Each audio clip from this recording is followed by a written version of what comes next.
بسم اللہ الرحمن الرحیم۔ بہت سے لوگ اپنے گھروں کو اچھے انداز میں پینٹ کراتے ہیں اپنی دیوار کو صاف ستھرا رکھنے کے لیے۔ آپ نے کوئی شاپ کھولی،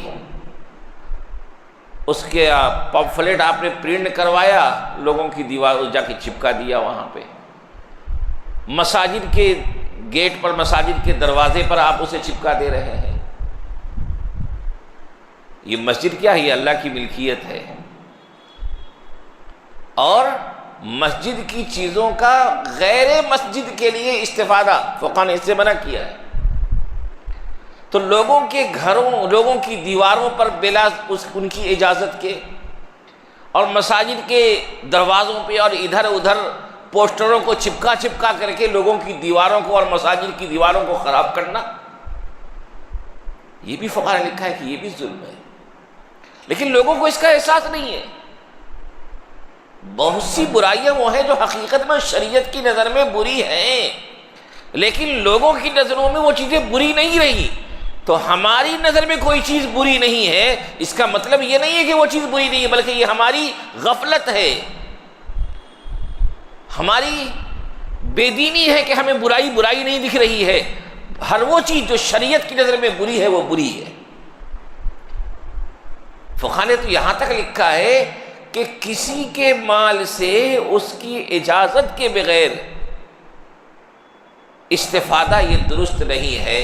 ہاں، کوئی ایسا استفادہ کہ اس استفادے کے بارے میں اجازت لینا کوئی ضروری نہ ہو، کہ اگر ہم اس سے استفادہ کریں تو بھی صاحب مال عملی طور پہ اس کی اجازت دیتا ہو، اس سے منع نہ کرتا ہو، تو اس طرح کے استفادے کے لیے الگ سے اجازت کی ضرورت نہیں ہے، اس کو کوئی نقصان نہ پہنچ رہا ہو۔ مثال کے طور پر تیز دھوپ میں آپ کسی کے گھر کے سائے میں ٹھہر گئے، یہ بھی اس سے استفادہ ہے، لیکن عموماً اس استفادے سے روکا نہیں جاتا، اور اس استفادے سے اس کو کوئی نقصان نہیں پہنچتا، تو اس طریقے سے استفادے کی اجازت ہے۔ اس کی بھی دلیل دی ہے فقہا نے۔ مثال کے طور پر ایک مرتبہ نبی اکرم صلی اللہ علیہ وسلم مدینے کی کسی گلی سے گزر رہے تھے۔ آپ ہمیشہ باوضو رہنے کا اہتمام فرمایا کرتے تھے، تو آپ نے وہاں پہ تیمم فرمایا، اور ان صحابی کی دیوار پر ہاتھ مار کر کے آپ نے تیمم فرمایا۔ دیکھیے ہماری شریعت کتنی پیاری ہے، اور کتنی گہرائی سے ایک ایک چیز پہ غور کیا گیا ہے۔ فقہا نے اس حدیث کو، اس واقعے کو دلیل کے طور پہ ذکر کیا ہے کہ آپ صلی اللہ علیہ وسلم نے تیمم فرمایا۔ تیمم کے لیے کیا؟ ایک مرتبہ دیوار پہ ہاتھ لگایا اور چہرے پر مسح کر لیا، ایک مرتبہ پھر ہاتھ لگایا اور دونوں ہاتھوں پر کہنی سمیت ہاتھ کو پھیر لیا، تیمم ہو گیا۔ فقہ نے لکھا ہے کہ آپ صلی اللہ علیہ وسلم نے ان صحابی کی اجازت کے بغیر ان کی دیوار سے تیمم کیا، اس لیے آپ نے ایسا کیا کہ آپ کو یہ بات قرینے سے، حالت سے یہ بات معلوم تھی کہ ان صحابی کو یہ بات معلوم ہوگی تو وہ اس سے منع نہیں کریں گے، گویا کہ ان کی طرف سے اجازت ہے۔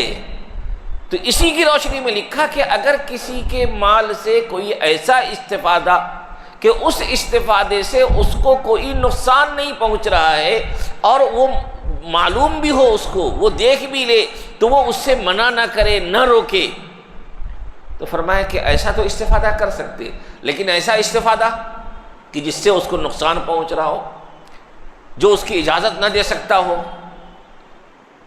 تو فرمایا کہ اس کی اجازت کے بغیر ایسا کرنا درست نہیں ہے۔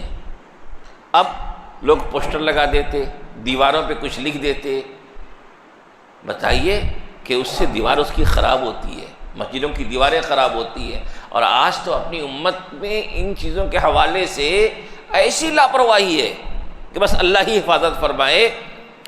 پوسٹروں کی بھی تو بس پوسٹر اور بینر وغیرہ کی تو گویا کہ لوگوں کو اس سلسلے میں کوئی شرعی آداب معلوم ہی نہیں ہے۔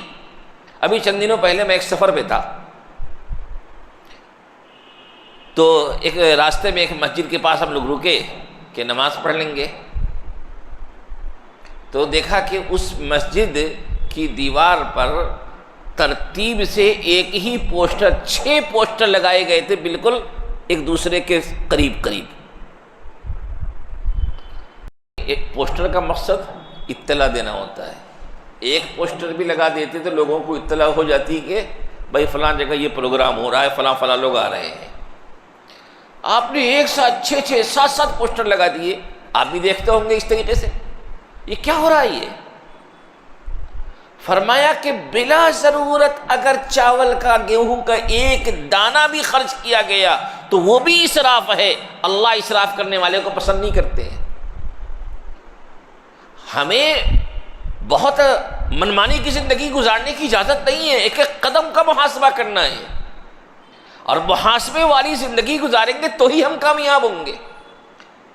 تو غرضے کہ جس چیز سے استفادے کی اجازت نہیں ہے اس سے اجازت کے بغیر کسی طرح کا استفادہ کرنا، اس کو خراب کرنا، یہ ظلم ہے۔